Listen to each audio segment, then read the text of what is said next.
She married a stranger in Vegas. He turned out to be her new boss. Don't. The word came out sharper than she'd intended and she saw him flinch. Don't say my name like that. Not here. Not now. He turned to face her fully, his expensive suit transforming him into a stranger. I can explain. Can you? Everything I told you about who I am, that was real. The circumstances, the background, that was edited. But my dreams, my values, the way I felt about you, none of that was performance. How am I supposed to believe that?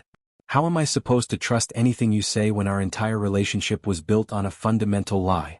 Welcome back, my amazing family. If you're new here, hit that subscribe button because you're about to witness a story that will leave you questioning everything you thought you knew about love and deception. Now, let's get back to the story. The presentation slides about quarterly revenue projections blurred into meaningless shapes as she stared at the broad shoulders beneath the tailored navy suit, the way his dark hair caught the morning light, the familiar gesture of running his thumb along his jaw when he concentrated.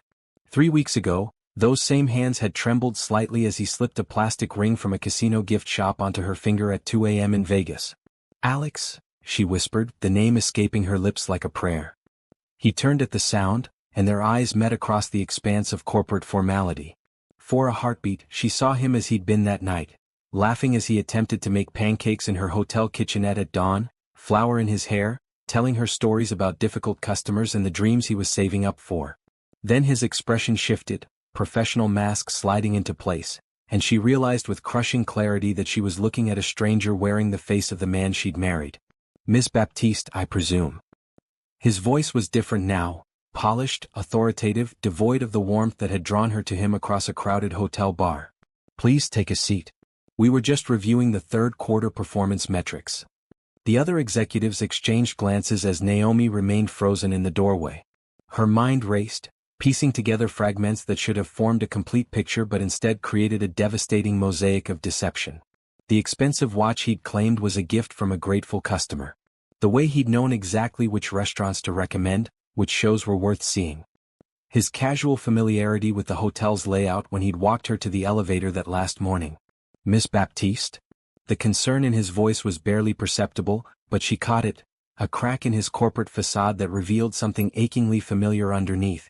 She forced her legs to carry her to the empty chair, hyper-aware of every eye in the room tracking her movement. As she settled into her seat, she caught his scent, the same cologne that had lingered on her skin for days after Vegas, that she'd breathed in as she'd fallen asleep against his chest, believing she'd found something real in a city built on illusions. Forgive me, she managed, her voice steadier than she felt. I was momentarily overwhelmed by the view. A ghost of a smile touched the corner of his mouth, so quick she almost missed it. But she'd learned to read his tells during those stolen hours in Vegas, and she recognized the relief in the subtle relaxation of his shoulders. Understandable, he replied, clicking to the next slide. The view from the 42nd floor can be quite disorienting. The double meaning hung in the air between them like smoke. Disorienting didn't begin to cover the vertigo she felt, the way her carefully constructed world had just crumbled around her. She'd thought she'd married a bartender named Alex who'd made her laugh until her sides ached, who'd listened to her dreams of revolutionizing guest services with genuine interest, who'd made love to her with a tenderness that had left her believing in fairy tales again. Instead, she was sitting across from the CEO of Meridian Hospitality, a man whose net worth she could probably find in Forbes magazine, who had somehow thought it amusing to play at being working class for a weekend. The betrayal cut deeper than she'd expected, a sharp ache beneath her ribs that made it difficult to breathe. As he continued his presentation, she found herself studying him with new eyes. The confidence with which he commanded the room wasn't new. She'd seen it in Vegas when he'd convinced the skeptical wedding chapel clerk that yes, they were serious, and no, they weren't too drunk to know what they were doing. But now she understood its source. This wasn't borrowed authority, it was birthright. Our new director of guest experience will be instrumental in implementing these changes, he was saying, and suddenly all attention shifted to her. Ms. Baptiste comes to us with an impressive track record in hospitality innovation. Her ideas about personalized service and authentic guest connections align perfectly with Meridian's vision for the future. The irony was suffocating. Authentic connections. She wondered if he appreciated the cruel humor of those words, given that their entire relationship had been built on his elaborate fiction. Perhaps Ms. Baptiste could share some initial thoughts on our current guest satisfaction metrics? His tone was professionally encouraging, but she caught the subtle challenge in his eyes. Was he testing her? Trying to gauge whether she could separate their personal catastrophe from professional obligations? She stood, grateful that her legs held steady, and moved to the presentation screen. Years of experience kicked in, muscle memory carrying her through an analysis of their data while her mind reeled. She spoke about emotional mapping and touchpoint optimization, about the difference between service and genuine hospitality, all while acutely aware of his gaze tracking her every movement. Fascinating perspective, commented the silver-haired woman to her left, the VP of Operations. This emphasis on authentic human connection, it's refreshing. The word, authentic, hit like a physical blow, and Naomi's composure wavered for just a moment. Their eyes met again across the table, and this time she didn't look away. Let him see her anger, her hurt, her complete bewilderment at finding herself in this impossible situation. Something flickered in his expression, regret, maybe, or recognition of the pain he'd caused. But it was gone so quickly she might have imagined it. I believe authentic connection is the cornerstone of exceptional hospitality, she heard herself saying, her voice carrying a subtle edge. When guests feel genuinely seen and valued rather than performed for, it creates loyalty that transcends transactional relationships. The room murmured agreement, oblivious to the subtext crackling between their new director and CEO. But he heard it, she could tell by the slight tightening around his eyes, the way his fingers stilled on the conference table. Well said, he replied carefully. Authenticity is indeed challenging to maintain in our industry. It requires a certain vulnerability, doesn't it? The courage to be real even when the stakes are high. Was that an apology? An explanation? She couldn't tell, and the uncertainty was maddening. In Vegas, she'd prided herself on reading people, on seeing past facades to the truth underneath. But clearly her instincts were more flawed than she'd believed. The meeting concluded with assignments and timelines, the usual corporate choreography of productivity and accountability. Naomi gathered her materials with mechanical precision, her mind already racing ahead to the inevitable confrontation that would follow.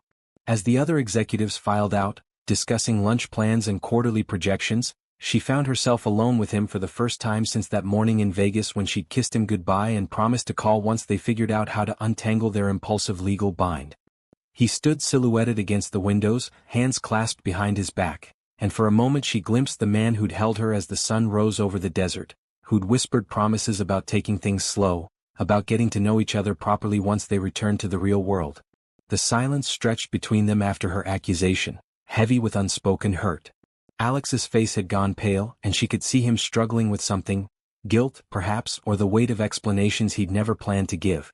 You want to know about complicated? Naomi's voice was barely controlled. Let me tell you about complicated. She moved to the window, her back to him, and suddenly she was transported back to that night when everything had seemed so beautifully simple. The Bellagio bar had been crowded, a typical Friday night in Vegas with tourists and business travelers seeking liquid courage or liquid comfort. Naomi had been neither. She'd been celebrating her final interview with Meridian, confident she'd landed the position that would change her career forever. One drink to toast her success, she told herself. One quiet moment before flying home to start her new life. Then she'd seen him behind the bar, and her plans for a quiet celebration had evaporated like desert mist. He wasn't conventionally handsome. His features were too strong, his smile too knowing, but there was something magnetic about the way he moved, the easy confidence with which he handled the chaos around him. When their eyes met, she'd felt that electric jolt of recognition that romance novels wrote about but she'd never actually experienced. What's a beautiful woman like you drinking alone for? He'd asked, sliding a perfectly crafted martini across the mahogany surface toward her. I didn't order this, she'd replied, though she made no move to push it away. You look like a martini woman. Classic, sophisticated, with just enough edge to keep things interesting. His smile had been devastating. I'm Alex, by the way. And you're going to tell me your name because I have a feeling this conversation is going to be worth remembering. The confidence should have been arrogant, but somehow it wasn't. There was warmth behind it, genuine interest that made her feel like the only person in the crowded room. Naomi, she'd said, surprising herself. And you're right about the martini. How did you know? It's my job to read people. Plus, you've got that look. What look? Like you're celebrating something important but trying to be dignified about it. Champagne would be too obvious, wine too casual. A martini says, I've accomplished something significant, and I'm going to savor this moment properly. She'd laughed, delighted by his perception. Bartender and mind reader. Impressive combination. The mind reading comes with practice. You spend enough time listening to people's stories, you start to see the patterns. Speaking of which, he'd leaned closer, his voice dropping to a conspiratorial whisper. What are we celebrating? And just like that, she'd found herself telling this charming stranger about her career dreams, her passion for revolutionizing guest experiences, her vision of hospitality as an art form rather than a transaction. He'd listened with genuine fascination, asking thoughtful questions that proved he understood not just what she did, but why it mattered to her. You know, he'd said during a brief lull in the bar traffic, I'm working towards something similar. Saving up for culinary school, actually. I want to understand food service from every angle, the psychology of hospitality, what makes people feel truly welcomed versus just served. The way he talked about his dreams, the passion in his voice when he described his vision of creating experiences that touched people's hearts, it had resonated with something deep in her soul. Here was someone who understood that hospitality wasn't just a job but a calling. Hours had passed like minutes. The bar had grown quieter around them as he'd continued working, but their conversation had never flagged. Between mixing drinks and taking orders, he'd shared stories that made her laugh until her sides ached. Difficult customers who'd taught him patience, fellow staff members who'd become like family, dreams he was working toward with the kind of determined optimism she found irresistible. You know what's crazy? She'd said as the bar prepared to close. I feel like I've known you forever, but I don't even know your last name. Morrison, he'd replied, wiping down glasses with practiced efficiency. Alex Morrison. And you're right, this doesn't feel like a first conversation. It feels like coming home. The words should have been cheesy, but delivered in his slightly rough voice, with those dark eyes holding hers steadily, they'd felt like the most honest thing anyone had ever said to her. When he'd suggested they continue talking over coffee, she'd said yes without hesitation. When coffee had turned into breakfast at a tiny diner where he'd known the waitress by name and she'd made the best pancakes Naomi had ever tasted, she'd felt herself falling into something that felt both thrilling and inevitable. I have to confess something, she'd said as dawn painted the desert sky in shades of pink and gold. I'm not usually the kind of person who does this. Does what? Stays out all night talking to strangers. Feels this connected to someone I just met. He'd reached across the table and taken her hand, his thumb tracing gentle circles across her knuckles. Maybe that's because I'm not really a stranger. Maybe we're just two people who were supposed to meet. The sincerity in his voice, the way he looked at her like she was something precious and unexpected, it had broken down every wall she'd spent years building around her heart. By Saturday afternoon, they'd been inseparable. He'd shown her parts of Vegas tourists never saw, hole-in-the-wall restaurants where the food was incredible and the owners treated him like family, quiet spots in the desert where the city lights couldn't drown out the stars, hidden corners of the strip where magic still felt possible. I can't believe I'm saying this, she'd whispered as they'd watched the sunset from the observation deck of the Stratosphere, but I don't want this weekend to end. Then let's make sure it doesn't, he'd replied, and there had been something in his voice that made her pulse quicken. Sunday night had found them in a cheesy wedding chapel, giddy with possibility and champagne, promising to love each other forever while an Elvis impersonator pronounced them husband and wife. The plastic ring from the casino gift shop had felt more precious than any diamond as he'd slipped it onto her finger with hands that trembled slightly with emotion. Mrs. Morrison, he'd whispered against her lips as they'd kissed to seal their impulsive vows. I love the sound of that. They'd made love that night with a passion that had left her breathless and believing in destiny. In the quiet afterwards, as she traced patterns on his chest and he'd played with her hair, they talked about their future with the kind of dreamy optimism that only comes from being completely, utterly in love. I know this is crazy, she'd said, but it doesn't feel crazy. It feels like the most sane thing I've ever done. I know exactly what you mean, he'd replied, pressing a kiss to the top of her head. For the first time in my life, everything makes perfect sense. Monday morning had been bittersweet. She'd had to catch her flight, return to her real life and prepare for her new job. He'd walked her to the taxi, holding her close until the last possible moment. This isn't goodbye, he'd promised, cupping her face in his hands. We'll figure this out. Long distance, visits, whatever it takes. What we have is too real to let geography kill it. She'd believed him completely. The man holding her, promising her forever, had felt like the most honest person she'd ever met. Standing in this corporate boardroom now, staring at his reflection in the window, Naomi felt the full weight of that betrayal crash over her again. That man, she said quietly, not turning around. The one who promised we'd figure it out together, who said what we had was too real to let anything kill it? Does he even exist? She heard him move closer, felt the warmth of his presence behind her. He exists, Alex said softly. He's standing right here, wondering how to convince the woman he loves that everything that mattered was true. Naomi turned slowly, and the pain in her eyes hit him like a physical blow. The woman you love? You don't even know me, Alex. Or should I call you Mr. Morrison? C.O. Morrison? What's the proper protocol for addressing your secret husband who also happens to be your boss? Naomi, please? No. She held up a hand, her voice gaining strength. You don't get to please me. You don't get to use that voice, the one that made me believe in fairy tales and happy endings. That voice belongs to a bartender who doesn't exist. Alex ran his hand through his hair, the gesture so familiar it made her chest ache. He does exist. Everything you fell in love with, that's who I am. A bartender saving for culinary school? Her laugh was bitter. Working double shifts to make ends meet? Sharing an apartment with 3 roommates? Which part of that was real, Alex? The dreams were real, he said desperately. My passion for hospitality, for creating experiences that matter, that's all real. I do work in our kitchens, in our restaurants. I spend months every year in different positions across our properties because I believe you can't lead what you don't understand. How noble of you, she said, her voice dripping with sarcasm. Playing dress up with the working class. I'm sure it's very educational. It's not like that. The sharp edge in his voice made her step back. For a moment she saw cracks in his polished exterior, glimpses of something raw and desperate underneath. You think this is some game to me? You think I enjoy lying about who I am? I don't know what you enjoy anymore. I don't know anything about you. You know everything about me that matters. He moved closer, his dark eyes intense. You know that I burn pancakes when I'm nervous. You know that I listen to jazz when I can't sleep. You know that I've never felt about anyone the way I feel about you. How convenient that all your personal quirks happen to be true while everything substantial about your life was a lie. The substantial things? Alex's voice rose. You think money is substantial? You think a job title matters more than the fact that I fell in love with you so hard and so fast it terrified me? Don't you dare turn this around on me, Naomi snapped. Don't you dare make this about my values when you're the one who spent 3 days lying to my face. I wasn't lying about my feelings. You were lying about everything else. Your circumstances, your struggles, your dreams. My dreams weren't lies.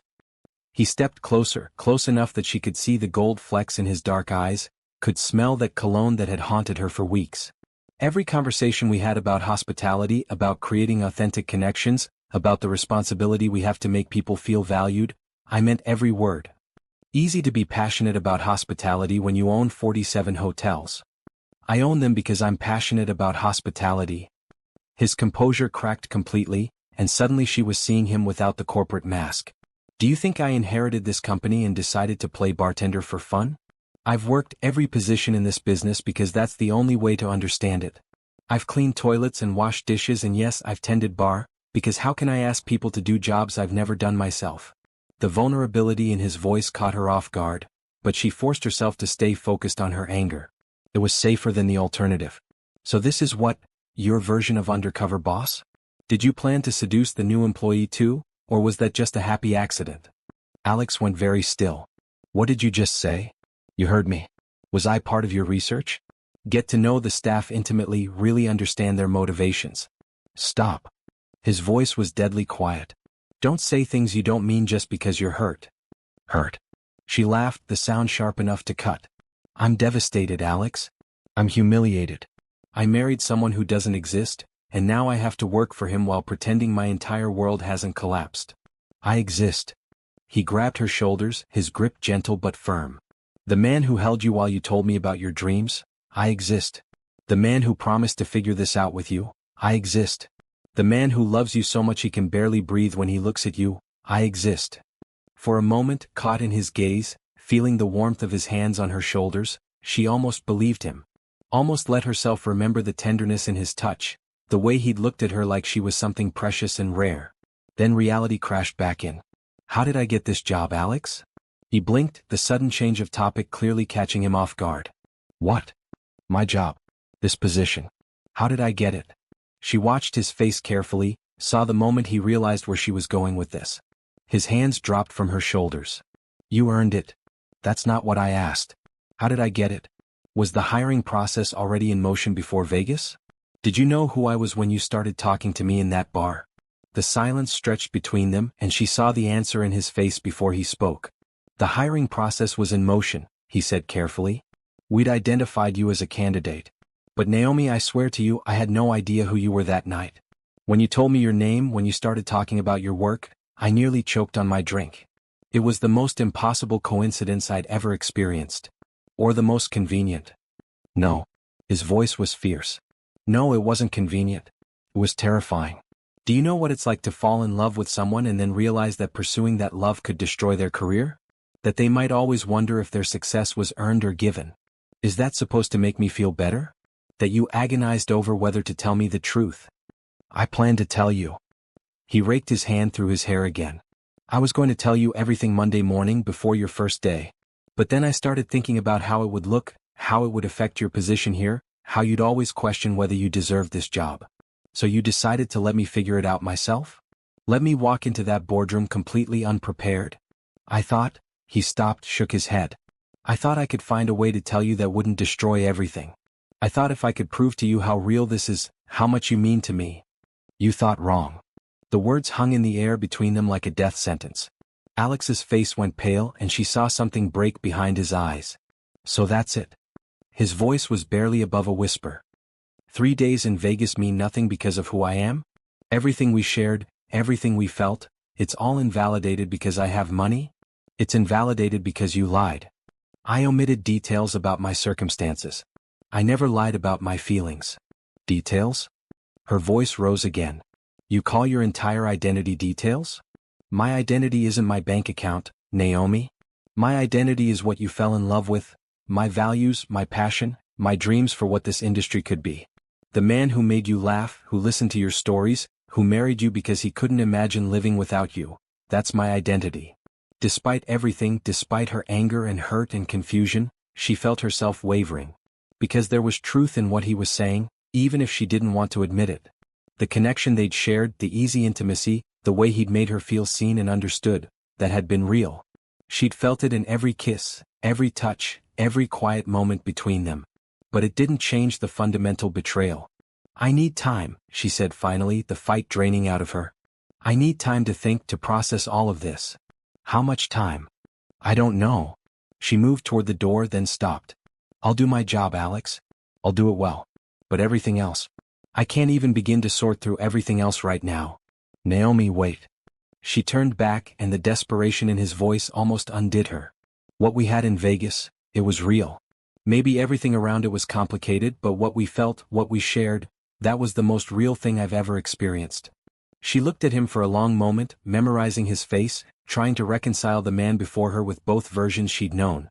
The bartender who'd swept her off her feet and the CEO who'd apparently orchestrated her hiring. That's what makes this so much worse, she said quietly.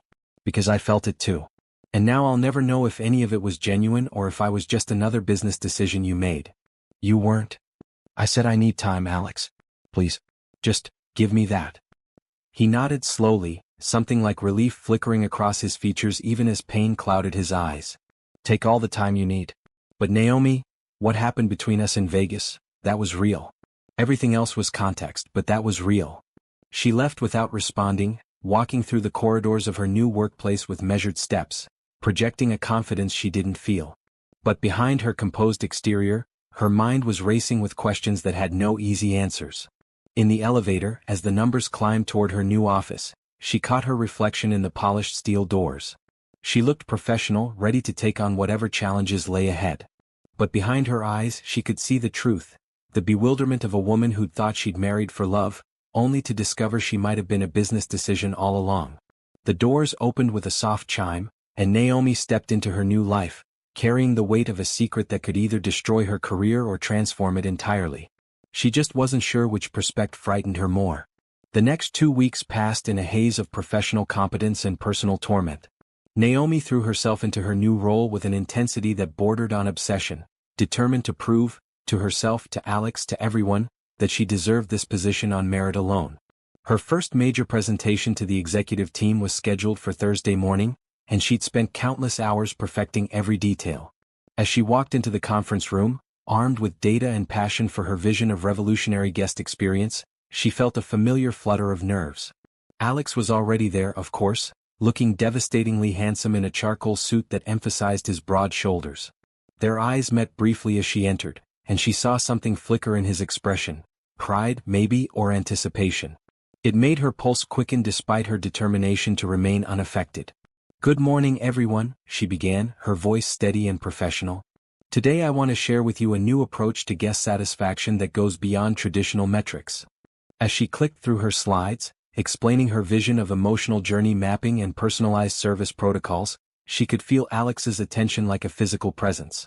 Every time she made a particularly strong point, she caught him nodding slightly, and once, when she outlined her idea for surprise celebrations for repeat guests, she saw him smile. It was the same smile he'd given her in Vegas when she described her dreams for the industry, and it made her heart race in ways that had nothing to do with presentation nerves.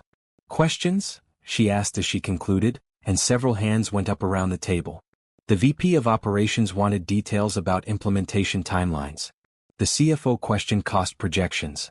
The marketing director asked about brand integration. Naomi fielded each query with confidence, her expertise evident in every answer. Finally, Alex spoke. "This is exactly the kind of innovative thinking that will set Meridian apart from our competitors. Ms. Baptiste, I'd like you to present this concept to our regional managers next month. If we're going to revolutionize guest experience across all our properties, we need buy-in from every level." The approval in his voice was unmistakably genuine, and she felt a flush of satisfaction that had nothing to do with their complicated personal situation. This was her area of expertise, her passion, and his recognition of that meant more than she wanted to admit. "Thank you, sir," she replied, the formal address feeling strange on her tongue. "I'll prepare materials for the regional presentation." "Excellent work, Naomi," said the silver-haired VP, and the use of her first name reminded her that to everyone else in this room, she was simply a valued new employee, not the secret wife of their CEO. As the meeting dispersed, Alex lingered, gathering his materials with the deliberate slowness she'd learned to recognize as his tell when he wanted to talk privately. "Exceptional presentation," he said when they were alone. "Your passion for this work? It's inspiring." "It's my job," she replied, though she couldn't quite keep the warmth out of her voice.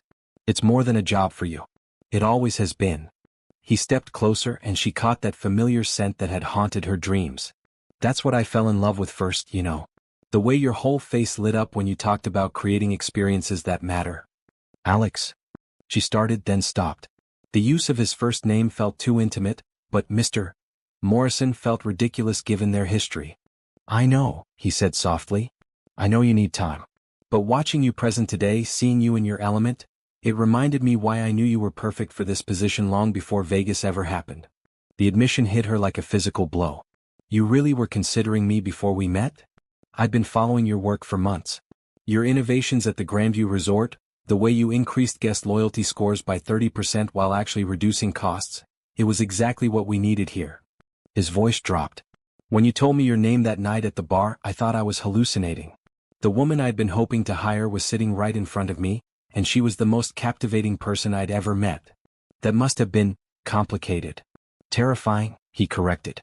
"Because I was already half in love with you by the time I realized who you were, and I knew that pursuing those feelings could destroy the professional opportunity you deserved." They stood in silence for a moment, the weight of unspoken emotions heavy between them. Finally, Naomi gathered her materials with brisk efficiency. "I should prepare for the Henderson property visit this afternoon," she said. "I'll be accompanying the management team on that visit," Alex replied carefully. "I hope that won't be uncomfortable for you." She looked up at him, seeing past the professional mask to the man underneath. "We're both adults, Alex. We can work together." "Can we?" The question was quiet, loaded with meaning beyond the professional sphere. "We'll have to," she said, and walked away before her resolve could weaken. The Henderson property was one of Meridian's newest acquisitions, a boutique hotel that had been struggling with guest satisfaction scores. Naomi spent the afternoon touring the facilities with the management team, taking notes and observing guest interactions with the trained eye of someone who understood that hospitality was theater, and every moment was a performance.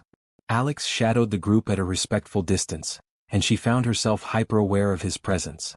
When she knelt to talk to a frustrated guest whose room key wasn't working, she felt his eyes on her. When she suggested modifications to the check-in process that could reduce wait times, she caught him nodding approvingly. The problem isn't the systems, she explained to the hotel manager as they concluded their tour. It's the human connections. Your staff is efficient, but they're not engaging emotionally with guests. People don't just want their needs met, they want to feel valued, remembered, special. How do we train for that? Asked the manager, a harried-looking woman in her 50s who clearly cared about her property but was overwhelmed by declining reviews. We start with storytelling, Naomi replied. Every guest has a story, why they're here, what matters to them, what would make their stay memorable. Train your staff to ask the right questions, to listen for details that matter. She spent 20 minutes walking the front desk staff through simple techniques for personalization, demonstrating how a few targeted questions could reveal whether someone was celebrating an anniversary, traveling for business, or dealing with a family emergency.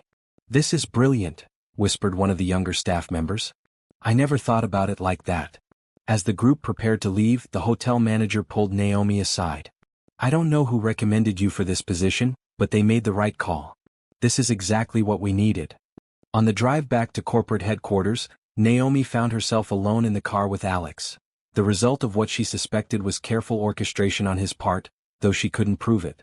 You were incredible today, he said as they merged onto the highway. The way you connected with that staff, the solutions you proposed, it's exactly why I knew you belonged at Meridian. It's what I do, she replied, though she felt a flush of pride at his praise. It's what you're gifted at. There's a difference. He glanced at her briefly before returning his attention to the road. The way you see people, the way you understand what they need, it's rare. They drove in comfortable silence for a few minutes, and Naomi found herself studying his profile. The strong jaw, the way his hair caught the afternoon light, the familiar gesture of running his thumb along the steering wheel when he was thinking, it was all achingly familiar from their weekend together. Can I ask you something? She said suddenly. Anything. When you work undercover in your properties, do you always use a different identity? He considered the question carefully. I use different backgrounds, yes. Sometimes I'm a new hire, sometimes I'm covering for someone who's out sick, sometimes I'm a consultant brought in to observe. The key is fitting in naturally so people act normally around me. Do you ever feel guilty about deceiving them? The question hung in the air between them, loaded with personal meaning. Alex was quiet for so long she thought he might not answer. Every day, he said finally. But I tell myself it's necessary for the greater good. If I can't understand what our employees experience, how can I make decisions that affect their lives? If I don't know what our guests really encounter, how can I ensure we're delivering on our promises? The greater good, she repeated softly. It sounds self-serving when I say it out loud, he admitted. But yes, I believe that understanding the truth, even if it requires some deception to uncover, ultimately serves everyone better. And in Vegas? What greater good did that serve? He pulled into the corporate parking garage and turned off the engine before answering. In the sudden quiet, she could hear her own heartbeat. In Vegas, there was no greater good, he said quietly. In Vegas, I was just a man who fell in love with an extraordinary woman and was too afraid to risk losing her by telling the truth. The honesty in his voice made her chest tight. And look how well that worked out. Naomi. He turned to face her fully, and the pain in his eyes was unmistakable. I know I hurt you. I know I broke your trust in the worst possible way. But what we had, what we shared, that wasn't deception. That was the most honest I've ever been with anyone. She looked at him for a long moment, seeing the man who'd held her as they'd watched the sunrise over the desert, who'd promised her forever with such conviction she'd believed him completely. I need to go, she said softly, gathering her things. Thank you for including me in today's visit. It was valuable experience. Naomi, wait. She paused with her hand on the door handle. Would you have dinner with me? Just to talk. About work, about whatever you want. I miss talking to you. The vulnerability in his request nearly undid her. Alex. As colleagues, he added quickly. Nothing more than that. I just miss having conversations with someone who understands this business the way you do. It was a reasonable request. Professional. Safe. Which made it all the more dangerous because they both knew there was nothing safe about the way they affected each other. I'll think about it, she said finally, and left before she could change her mind. As she walked to her car, she could feel him watching her, could sense the weight of everything unsaid between them. The professional respect was real. She could see it in how he'd supported her presentation, how he'd praised her work at Henderson, how naturally he'd included her in strategic decisions. But underneath the professional relationship, the personal connection still burned as bright as ever. And that terrified her more than any corporate politics ever could. 3 days later, Naomi found herself staying late at the office, buried in preparation for the regional manager's presentation. The corporate headquarters was eerily quiet after hours, with only the hum of air conditioning and the distant sound of the cleaning crew breaking the silence. She was deep in spreadsheet analysis when a soft knock on her office door made her look up. Alex stood in the doorway, holding 2 cups of coffee and looking hesitant in a way that reminded her of the man she'd met in Vegas. "I saw your light on," he said. "Thought you might need caffeine." She glanced at the clock. It was past 9 p.m. "What are you still doing here?" "Same thing you are, probably. Work." He held up one of the cups. "This is a peace offering. The good stuff from the executive kitchen, not the break room swill." Despite herself, she smiled. "Bribery, Mr. Morrison?" "Absolutely." His answering smile was warm and genuine. "Is it working?" "Maybe." She gestured to the chair across from her desk. "You can come in, but I'm warning you, I'm drowning in data about guest satisfaction correlation with staff retention rates." "Sounds fascinating," he said, settling into the chair and passing her the coffee. "Talk me through it." For the next hour they worked side by side, falling into an easy rhythm that felt dangerously natural. Alex offered insights about operational challenges she hadn't considered, while she explained the psychological principles behind guest loyalty patterns. It was exactly the kind of intellectual collaboration she dreamed of during those late-night conversations in Vegas. "Your retention analysis is brilliant," he said, leaning over to study her charts. "I never thought to correlate employee satisfaction scores with guest review sentiment, but the pattern is undeniable." "Happy employees create happy guests," she replied, hyper-aware of his proximity. "It seems obvious once you see it mapped out, but most companies treat them as separate metrics." "Not anymore. This is going straight into our operational protocols." He sat back, running his hand through his hair in the gesture she'd come to love. "You're going to revolutionize how we approach human resources." The praise warmed her more than it should have, and she found herself studying his face in the lamplight. Without the formal boardroom setting, without the pressure of their complicated history weighing down every interaction, he looked more like the man she'd married, thoughtful, passionate about his work, genuinely excited by new ideas. "Can I ask you something?" she said impulsively. "Always." "When you work undercover, do you ever get attached? To the people, I mean. Do you ever wish you could just stay?" The question clearly caught him off guard. He was quiet for a moment, his fingers tracing the rim of his coffee cup. "More often than I'd like to admit," he said finally. "There's something addictive about being seen for who you are rather than what you represent. When I'm behind a bar or cleaning rooms or working in a kitchen, people treat me like a person, not a position." "Is that why you do it?" "For the human connection." "Partly." He looked up at her, and she saw something vulnerable in his expression. "Growing up the way I did, boarding schools, summer camps, tutors instead of friends, I missed out on a lot of normal human interactions. Working these jobs taught me things about people that no business school ever could." "What kind of things?" "That dignity isn't tied to income. That someone can be brilliant and insightful regardless of their education level. That the person cleaning your hotel room might have dreams and stories and struggles that are just as valid as any CEO's." His voice grew softer. "That sometimes the most extraordinary people are hiding in the most ordinary places." The words hung between them, heavy with meaning. Naomi felt her carefully constructed walls beginning to crack. "In Vegas," she said quietly, "when you told me about saving for culinary school, was any of that true?" "The passion was true. I do work in our kitchens regularly and I've learned techniques from chefs across the country. The circumstances were adjusted." He met her eyes directly. "But my love for that work, my respect for the craft, that was completely genuine." "What about the apartment with 3 roommates?" A ghost of a smile crossed his face. "I do have an apartment that I share with 3 other guys. They're all executives who also work undercover rotations. We use it as a base when we're doing extended assignments." Despite everything, she found herself charmed by this glimpse into his unconventional lifestyle. "So you really do live like that sometimes?" "More often than you'd think. It keeps me grounded, reminds me why the work matters." He leaned forward slightly. "Naomi, everything I told you about my values, my dreams for this industry, my belief that hospitality should be about genuine human connection, all of that was true. The only thing I changed was the context." "Context matters, Alex." "Does it?" The question was quiet but intense. Does it change who I am as a person? Does it change the way I felt about you? She was quiet for a long moment, wrestling with emotions she tried to suppress for weeks. It changes whether I can trust you. I know. His voice was barely above a whisper.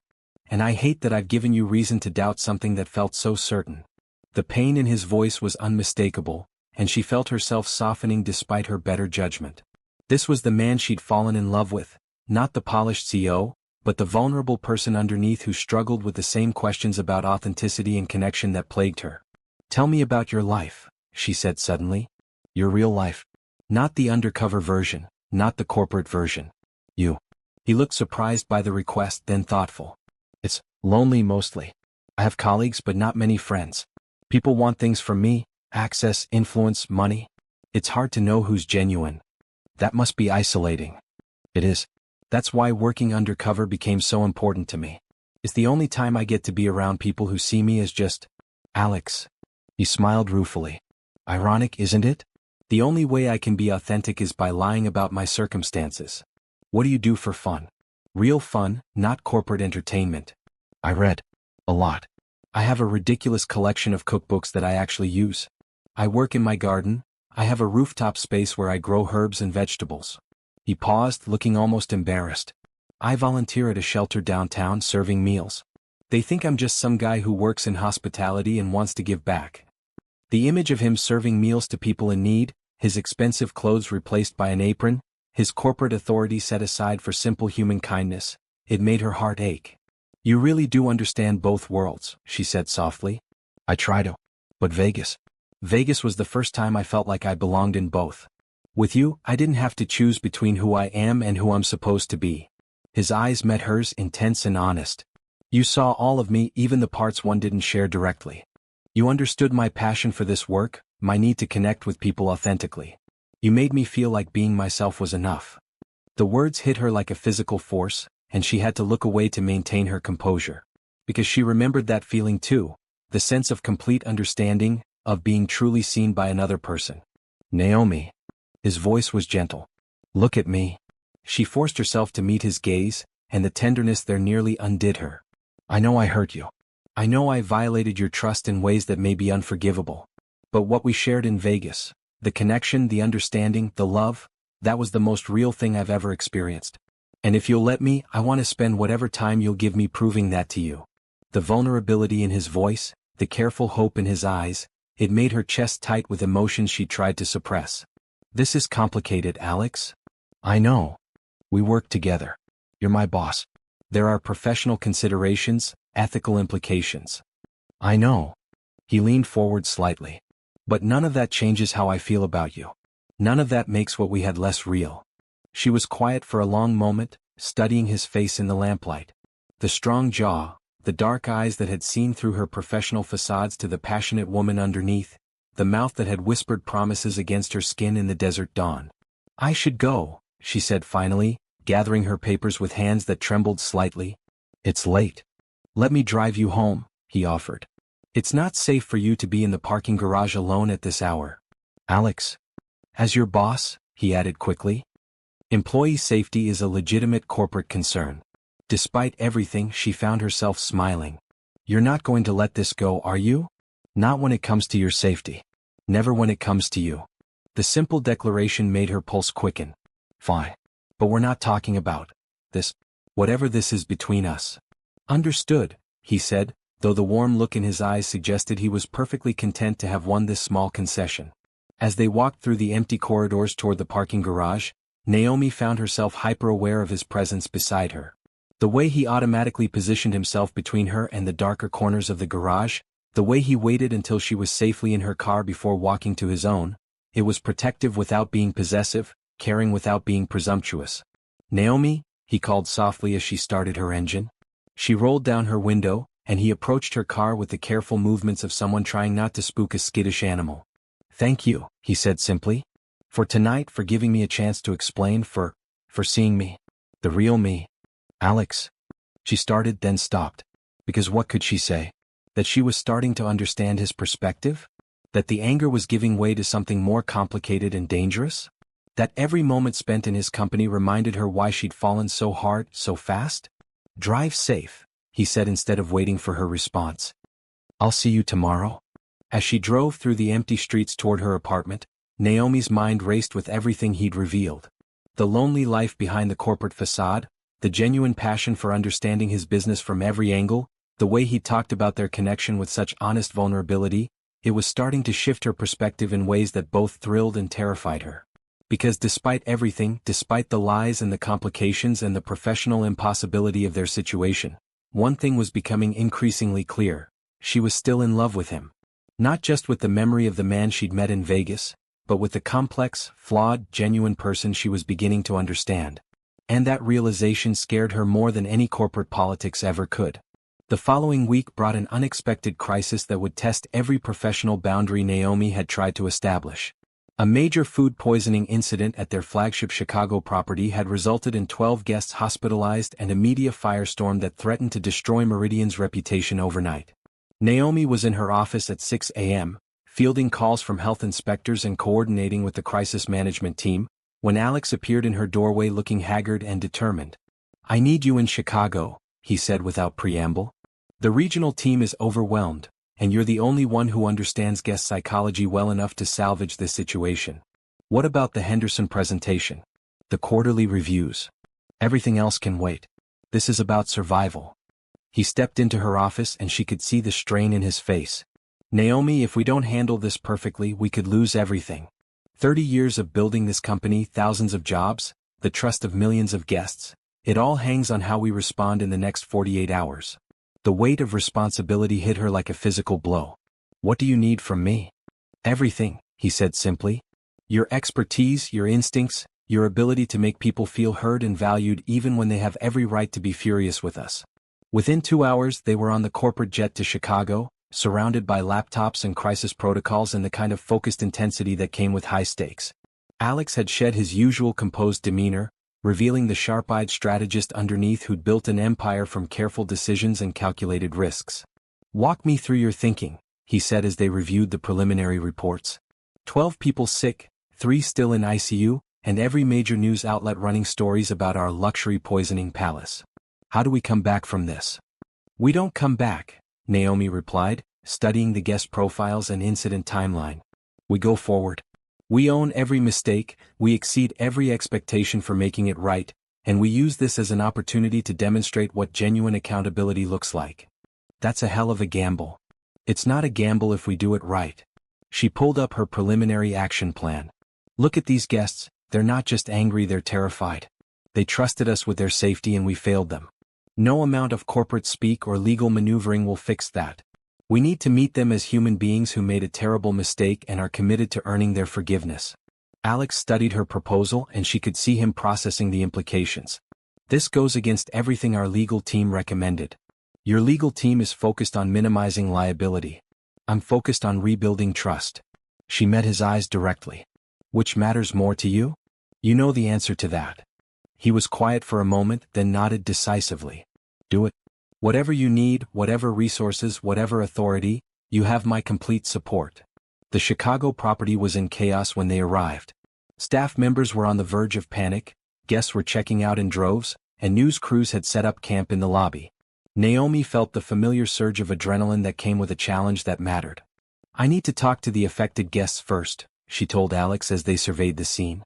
"Not their lawyers, not the press, the actual people who got sick.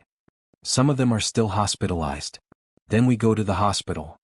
For the next 18 hours, Naomi threw herself into the most challenging work of her career.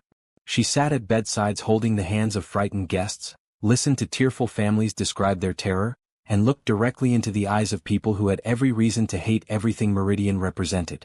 Alex was with her every step of the way, not as the untouchable CO, but as a man genuinely devastated by the harm his company had caused. She watched him apologize to an elderly woman whose anniversary dinner had ended in the emergency room, saw him promise a young father that he would personally ensure nothing like this ever happened again. "You don't have to do this," Naomi told him during a brief break between hospital visits. "Your presence here could be seen as an admission of guilt." "Good," he replied firmly. "Because we are guilty. We failed these people and they deserve to see that we understand the magnitude of that failure." It was nearly midnight when they finally returned to the hotel, exhausted and emotionally drained from hours of difficult conversations. The lobby was quieter now, though news crews still lurked outside. "Your office or mine?" Alex asked as they waited for the elevator. "My. I need to finalize the compensation packages before the press conference tomorrow."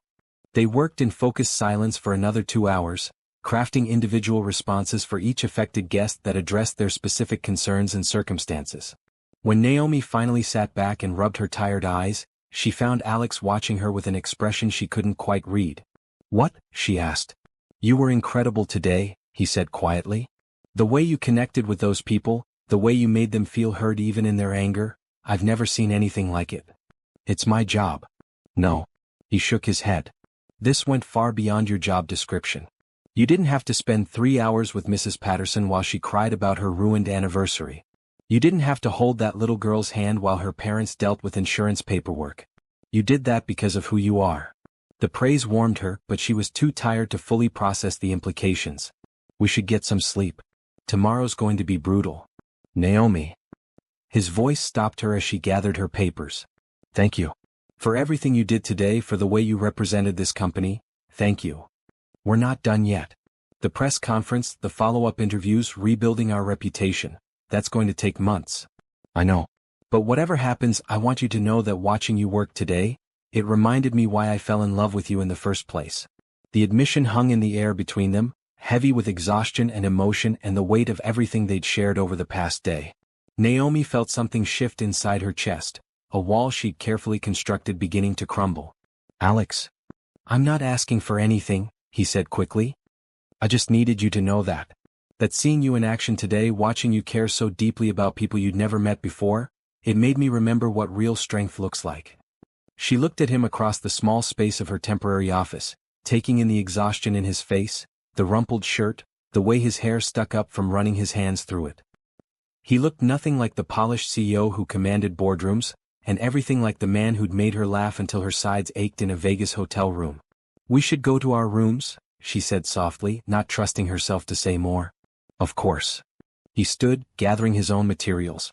"Get some rest. Tomorrow we find out if your strategy worked."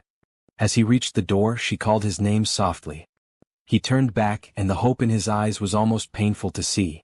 "Today, working with you today felt like what I always imagined partnership could be," she admitted. "Professional partnership," she added quickly, though they both knew the distinction was becoming increasingly meaningless. "It did," he agreed quietly. "It felt like we were exactly where we belonged." After he left, Naomi sat alone in the quiet office, processing everything that had happened. The crisis had stripped away all their carefully maintained professional boundaries, forcing them to work together with the kind of trust and instinctive understanding that couldn't be faked or manufactured. And in those moments, when he'd supported her unconventional approach without question, when they'd moved through the hospital corridors with perfect synchronization, when they'd crafted solutions with the kind of wordless communication that spoke to deep compatibility, she'd felt it again. The connection that had made her marry a stranger in Vegas. Only now she understood that he wasn't really a stranger at all. He was exactly who she'd thought he was, just wrapped in circumstances she hadn't expected. The press conference the next morning was a masterclass in crisis management. Alex delivered a statement that was both humble and authoritative, accepting full responsibility while outlining concrete steps for prevention and compensation. But it was Naomi's presentation of their guest-by-guest response plan that truly turned the tide. "Every affected guest has been contacted personally," she explained to the room full of journalists. "Not by lawyers or PR representatives, but by members of our leadership team who listened to their stories, understood their concerns and crafted individual responses that addressed their specific needs."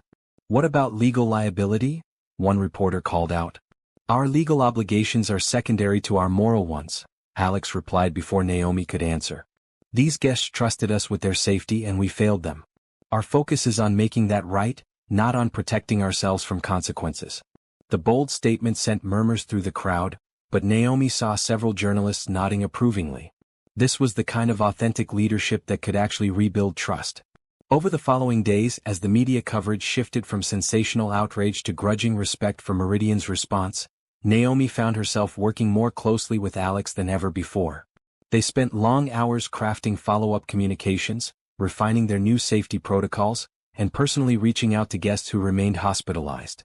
The professional collaboration was seamless, but the personal tension was becoming unbearable. Every accidental touch when they reached for the same document sent electricity through her system.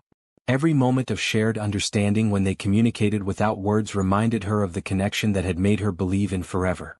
On their last night in Chicago, as they finally seemed to have the crisis under control, Alex knocked on her hotel room door with a bottle of wine and a carefully neutral expression. "A toast," he said when she opened the door. "To pulling off the impossible." She should have said no. Should have maintained the boundaries she'd worked so hard to establish. Instead, she stepped aside and let him in. "One drink," she said. "To celebrate surviving the week from hell." They sat on opposite ends of the small couch in her suite, carefully maintaining physical distance even as the emotional space between them continued to shrink. The wine was excellent, and after the stress of the past few days, it went straight to her head. "I keep thinking about what you said," Alex said after they'd talked through the day's developments. "About going forward instead of trying to go back. It applies to more than just crisis management, doesn't it?" "Does it?" she asked, though she knew exactly what he meant. "We can't go back to Vegas and undo the complications. We can't pretend the last few weeks didn't happen. But maybe—" He paused, choosing his words carefully. "Maybe we can figure out how to go forward. Together." The hope in his voice was impossible to ignore, and the wine had lowered her defenses enough that she didn't try. "Alex, even if I could forgive the deception, even if I could trust you again, we work together. You're my boss. The power dynamic alone makes this impossible. What if it didn't have to be impossible?" He set down his wine glass and turned to face her fully. "What if there were ways to address the professional complications that would let us explore what's still between us?" "Like what?" "I don't know yet. But Naomi, what we accomplished this week. The way we worked together, the way we understood each other without having to explain, that's not something you find every day. That's not something you walk away from without at least trying to make it work." She was quiet for a long moment, wrestling with emotions she tried to suppress for weeks. "I'm scared," she admitted finally. "Of what?" "Of how much I still feel for you. Of how right this feels when it should feel wrong. Of the fact that working with you this week reminded me why I fell in love with you in the first place." The confession hung between them like a bridge she couldn't take back. Alex's eyes darkened with something that made her pulse quicken. "Naomi," he said softly, and she heard a dozen promises in the way he spoke her name. "We shouldn't," she whispered, even as she felt herself leaning toward him. "Probably not," he agreed, his voice rough with emotion. "But I've spent 3 weeks trying to convince myself I could work with you and ignore what's between us, and I can't. I tried to tell myself that Vegas was just a beautiful mistake, but it wasn't. It was the most real thing that's ever happened to me. Alex, I love you," he said simply. "Not just the memory of you, not just the idea of you, you. The woman who spent 18 hours in hospitals this week holding strangers' hands. The woman who rebuilt our reputation with pure heart and brilliant strategy. The woman who makes me want to be worthy of her trust." The words broke something open inside her chest, and suddenly all the walls she'd built came crashing down. "I love you too," she whispered. "I've been trying not to, but I do. I love you so much it scares me." The admission was barely out of her mouth before he was reaching for her, his hands cupping her face with infinite gentleness. "Can we try?" he asked, his forehead resting against hers. "Can we find a way to make this work?" Instead of answering with words, she closed the distance between them and kissed him. It was like coming home and starting an adventure all at once. His mouth was as warm and perfect as she remembered, and when he pulled her closer, she melted into him with a sigh that spoke of weeks of denial finally breaking down. "I missed you," she murmured against his lips. "I missed this." "Never again," he promised, his hands tangling in her hair. "Whatever we have to figure out, whatever complications we have to navigate, I'm never letting you go again." And as he kissed her with all the pent-up longing of their weeks apart, Naomi finally stopped fighting what she'd known from the moment she'd seen him in that boardroom. Some connections were too powerful to deny, no matter how complicated the circumstances. The kiss deepened, and years of careful self-control dissolved between them. Alex's hands moved to her waist, pulling her closer until there was no space left between them, and Naomi felt herself surrendering to feelings she'd fought against for weeks. "Are you sure?" he whispered against her lips, his voice rough with desire and tenderness. "Because once we cross this line, there's no going back to being just colleagues." "I don't want to go back," she breathed, her fingers tracing the strong line of his jaw. "I'm tired of pretending I don't feel this." He groaned softly and captured her mouth again, this kiss hungrier, more desperate. His hands roamed her back, reacquainting themselves with curves he'd memorized in Vegas, and she felt herself melting into him with a sigh of pure relief. "I've thought about this every night," he murmured, pressing kisses along her throat that made her pulse race. "About holding you again, touching you again. About telling you how much I love you without fear in my eyes." "Show me," she whispered, and the words were barely out before he was lifting her, carrying her toward the bedroom with a kind of careful reverence that made her heart ache. He set her down beside the bed and just looked at her for a moment, his dark eyes drinking in every detail as if he was afraid she might disappear. "You're so beautiful," he said softly, his hands framing her face. "And not just physically. Your heart, your mind, the way you see people and care about them, you're the most beautiful person I've ever known." "Alex," she breathed, overwhelmed by the sincerity in his voice. "I know I hurt you. I know I broke your trust, and I'll spend however long it takes earning it back. But Naomi, you have to know, every word I said to you in Vegas about how I felt was true. The circumstances were complicated, but my feelings never were." Instead of answering with words, she reached for the buttons of his shirt, her fingers working with the kind of deliberate slowness that made his breath catch. When she pushed the fabric off his shoulders, she pressed her lips to the warm skin of his chest, right over his heart. "I believe you," she whispered. "And I choose this. I choose you. All of you. The CEO, the man who works undercover, the person who burns pancakes and reads cookbooks and volunteers at shelters. I choose all of it." The relief in his eyes was so profound it nearly brought tears to hers. He kissed her again, pouring months of longing and weeks of uncertainty into the connection between them. When he pulled back, his breathing was unsteady. "I want to take my time with you," he said, his voice low and intimate. "I want to memorize every moment, every touch. I want to show you how precious you are to me." And he did.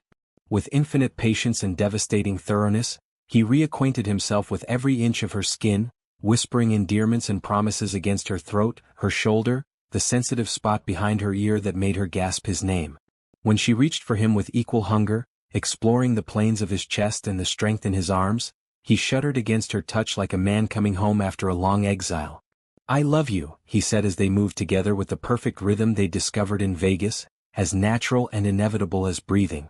"I love you so much, Naomi. My wife, my partner, my heart." The words sent her spiraling over the edge, and she cried out his name as waves of pleasure crashed over her. He followed moments later, burying his face in her neck as he whispered her name like a prayer. Afterwards, they lay tangled together in the aftermath, hearts racing and breathing slowly returning to normal. Alex traced lazy patterns on her shoulder while she played with the dark hair on his chest.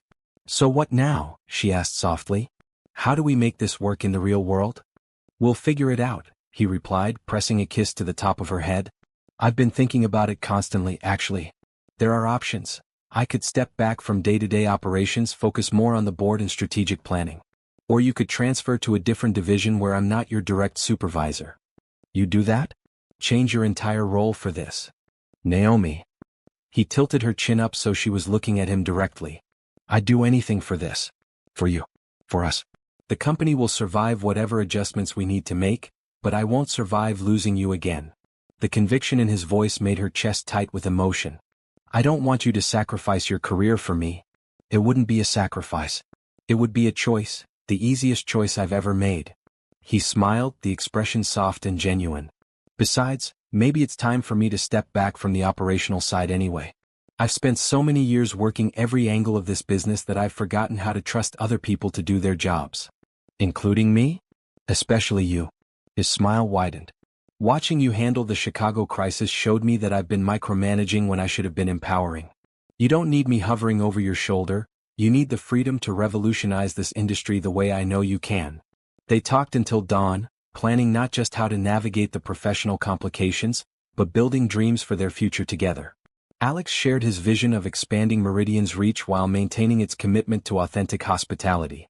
Naomi described her ideas for creating a new standard of emotional intelligence in guest services. "We could do this together," she said as pale light began filtering through the curtains. "Not just the personal stuff but the professional vision. A partnership in every sense." "I'd like that," he replied. "Though I should probably officially propose first. I seem to remember our Vegas wedding being a bit spontaneous." She laughed, remembering their impulsive ceremony with the Elvis impersonator and plastic rings. Are you saying you want a do-over? I'm saying I want to do it right this time. With your family there, with planning and flowers and a ring that won't turn your finger green. He grew serious. I want everyone to know that you're my wife, my partner, my choice. No secrets, no complications. Just us building something beautiful together. Alex Morrison, she said softly, are you asking me to marry you? Again? I'm asking you to stay married to me, he replied, his voice thick with emotion. To build a life with me, to trust me with your heart, to let me spend the rest of my life proving that what we have is worth every complication it might bring. Yes, she whispered, and the word felt like coming home. Yes to all of it. He kissed her then with a passion that spoke of promises and forever, and she knew with absolute certainty that they would find a way to make this work.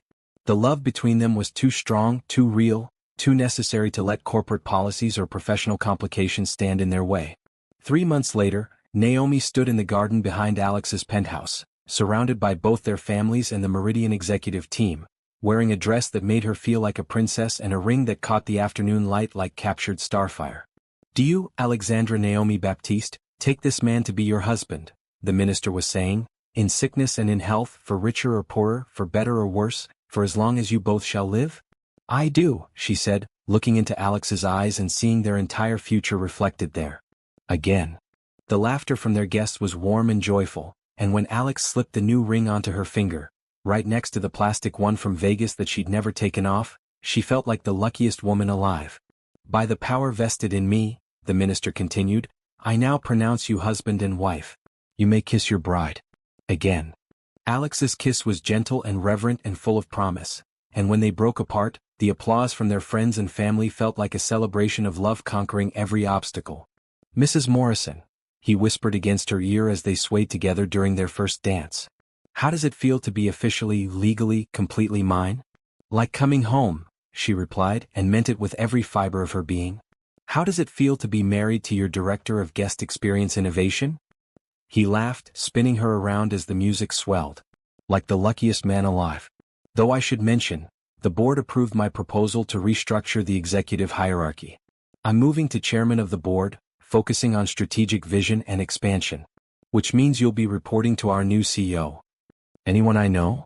Sarah Martinez from our West Coast division. Brilliant woman, completely uninterested in micromanaging, and thoroughly convinced that you're going to revolutionize the industry. Naomi felt a surge of excitement at the possibilities that opened up. So no more conflicts of interest? None whatsoever. Just a husband who's incredibly proud of his wife's professional accomplishments, and a chairman who's excited to see what his director of innovation can achieve when she has complete creative freedom. As they danced under the stars, surrounded by the people they loved and the promise of a future built on trust and partnership, Naomi marveled at how far they'd traveled from that first devastating morning in the boardroom. Any regrets? Alex asked softly. Just one, she replied, and saw concern flicker in his eyes. I regret that it took a crisis for me to realize that love isn't about perfect circumstances. It's about choosing each other despite the complications. No more complications, he promised. From now on, it's just us building something beautiful together. I love you, Alex Morrison, she said, and the words felt like a vow all their own. I love you too, Mrs. Morrison. Today, tomorrow, and every day after that. As the music played and their families celebrated around them, Naomi knew that sometimes the most extraordinary love stories began with the most impossible circumstances. But with trust, forgiveness, and the courage to choose love over fear, even the most complicated beginnings could lead to the most beautiful endings. Their Vegas wedding had been impulsive and magical, but this was built on truth, understanding, and the kind of deep partnership that could weather any storm. And as Alex spun her around under the starlight, both of them laughing with pure joy, she knew that their real adventure was just beginning. If this story touched your heart, show some love by hitting that like button and sharing it with someone who believes in second chances. Drop a comment below telling me about a time when love conquered impossible odds in your life. And don't forget to subscribe to Mr. Ashbourne Golden Narratives for more stories that will make you believe in the power of authentic love. Remember, sometimes the biggest lies can lead to the most authentic truths, and the most complicated beginnings can create the most beautiful endings. Until next time, keep believing in love that conquers all.